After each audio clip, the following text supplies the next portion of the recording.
Hello friends, ఎంతో రుచికరంగా ఉండే పనసకాయ కూర చేయబోతున్నా. అత్తమ్మనైతే మంచిగా కోసి ఇచ్చేసింది. ఇప్పుడు కడుక్కొని ఉప్పేసుకొని ఉడకబెట్టేసుకుంటా. పనసకాయ కూర ఎప్పుడు తినేదాన్ని కాదు. ఒకసారి మా ఫ్రెండ్ వాళ్ళ ఇంటికి డిన్నర్కి వెళ్తే వాళ్ళు పనసకాయతో కూర చేసిండ్రు.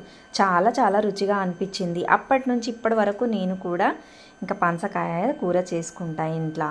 ఇప్పుడైతే నేను ఇట్లా మసాలాలు దంచేసుకుంటాను. చూసిండ్రు కదా ఏమేమి వేసుకున్నానో. ఇప్పుడు ఇట్లా పేస్ట్ చేసుకొని పక్కకైతే పెట్టేసుకున్నా. ఇంకా పనసకాయ ఉడికిందా లేదా చూసుకొని పక్కకు దించి పెట్టేసుకున్నా. కడాయి పెట్టుకొని నూనె పోసుకొని జీలకర్ర, బిర్యానాకు, ఉల్లిగడ్డ, అల్లం వెల్లిపాయ పేస్టు, నూరుకున్న పేస్టు వేసుకున్న, టమాటా, కారం పొడి, పసుపు, కొంచెం ఉప్పు వేసేసుకొని మంచిగా ఫ్రై చేసుకొని ఉడకబెట్టుకున్న పనసకాయ కూడా వేసేసుకున్న. మంచిగా ఫ్రై అయిన మూలే ఇంకా రొట్టెతో సర్వ్ చేసిన. రొట్టెతో తింటేనైతే చాలా టేస్ట్గా ఉంటుంది.